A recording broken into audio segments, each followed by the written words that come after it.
All right, people. So the men's draw at Roland Garros 2022 almost blew up in the last 2 days. We had Carlos Alcaraz just saving a match point to get through against Albert Ramos Vinolas.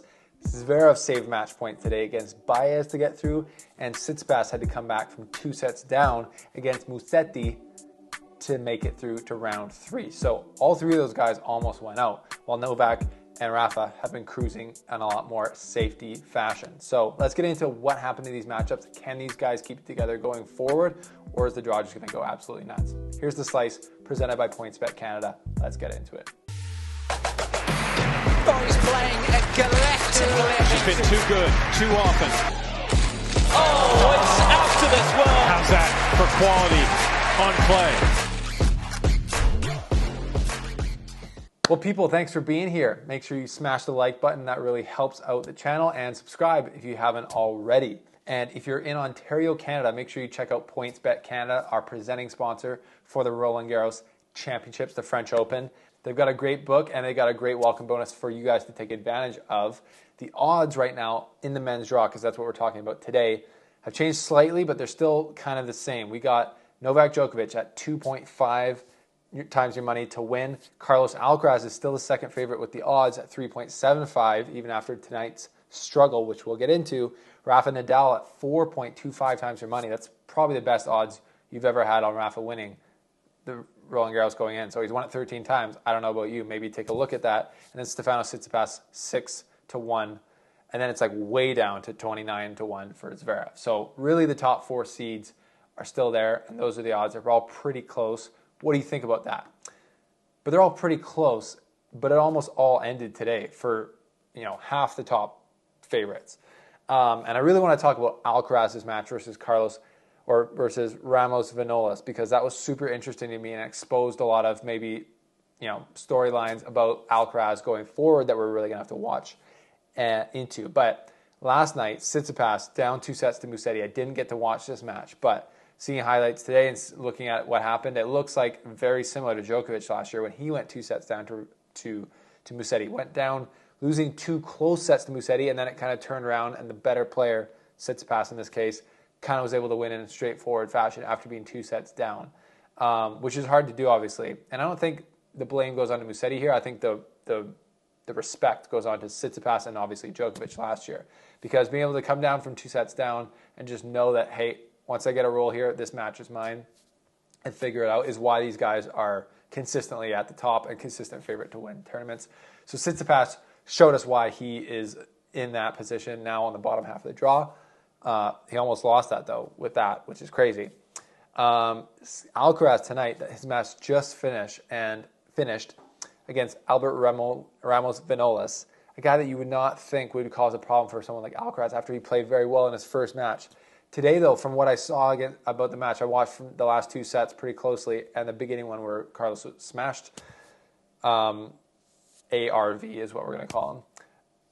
Carlos just didn't look like he had it. He looked flat physically, and he looked lackadaisical. He was making more errors, and he wasn't being as tight with his aggressive game as he was against Djokovic in Rome or Nadal in Rome, Djokovic, Nadal, or Zverev in Madrid, where he was just clinical with his aggression, coming forward confidently, and really not spraying too much.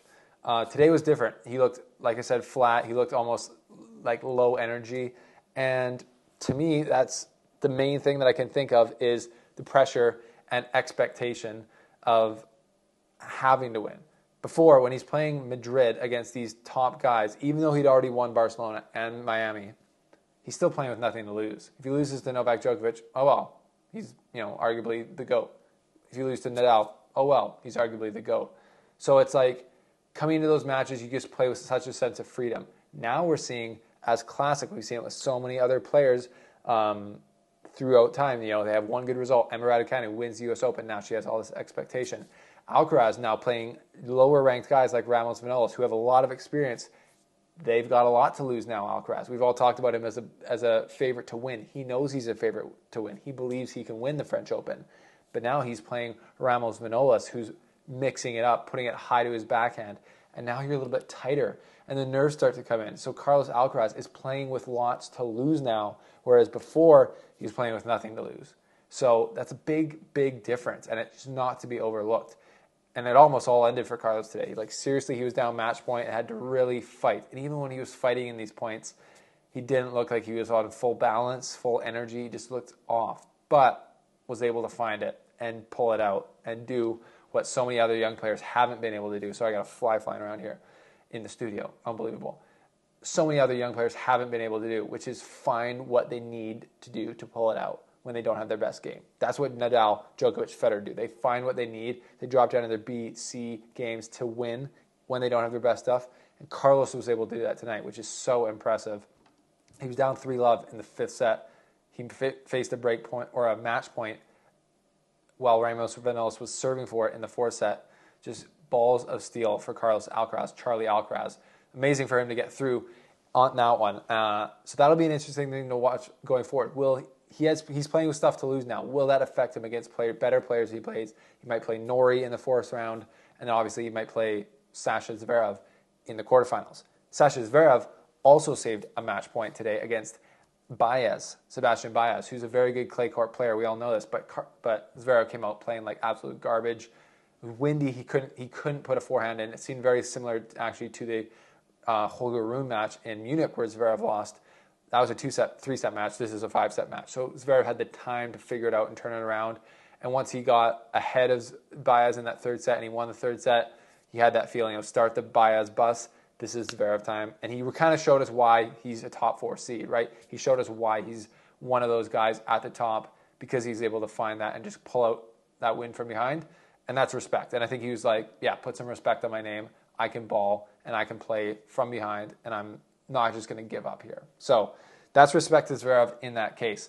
Djokovic has looked good. He's into the 3rd round safely. Nadal plays Corinne Moutet tonight in the 2nd round, which is an interesting matchup. Don't see that much danger there for him, but obviously if something crazy happens like he loses, we'll update you in the morning.